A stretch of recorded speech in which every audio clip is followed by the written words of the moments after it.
네, 반갑습니다. 이번 하반기에 국무위원회 소속으로 활동하게 됩니다.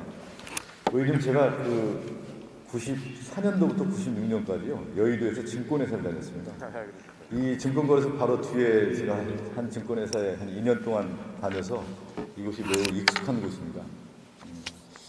제가 94년도에 증권회사 입사했을 때 주식이 제일 고지를 찍었어요. 고점을 찍고 제가 96년도에 퇴직할 때 계속 주식은 저는 내려가는 장세만 봐가지고 주식이 상당히 어렵다는 고정관념이 있습니다. 그 이후에 이제 97년 IMF 위기가 왔는데 이런 걱정을 좀 하게 돼요. 지금 우리나라 경제 상황이 단순 비교하기는 어려운데 94년, 95년, 96년 시점과 97년 이런 시점에서의 전체적인 상황, 국외의 외생 변수, 내생 변수 이런 상황을 보면 당시도 전 세계 경제가 상당히 어려운 국면에 들어갔고 국내 경기에 이제 부도기업들이 상당히 많이 나오는 그런 상황에서 97년 IMF로 갔는데 저는 이런 생각을 하게 돼요.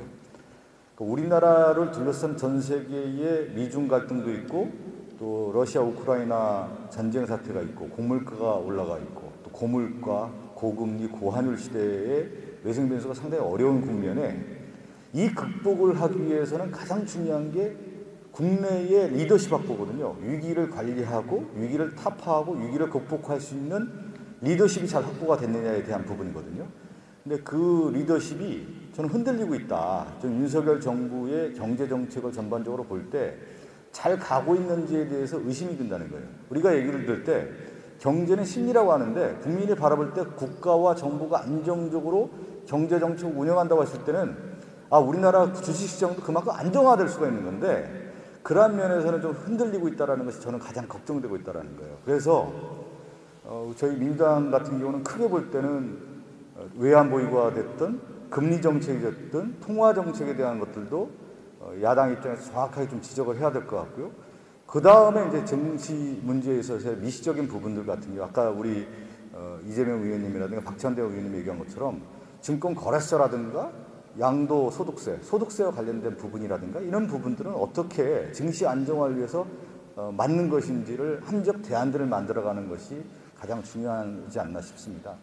그러니까 저는 처음에 얘기한 것처럼 우리나라의 경제 위기, 정부 실패 이런 것은 결국은 리더십이 제대로 확보하지 않았을 때 위기가 오는 거거든요. 그러한 부분을 정부 여당에 대해서 우리 야당이 강한 야당으로서 신뢰받고 민주당이 잘할 수 있다는 것으로 정책 대안을 만들어가는 것이 이 시점에 가장 중요하다는 말씀을 좀 드리고 싶습니다. 이상입니다.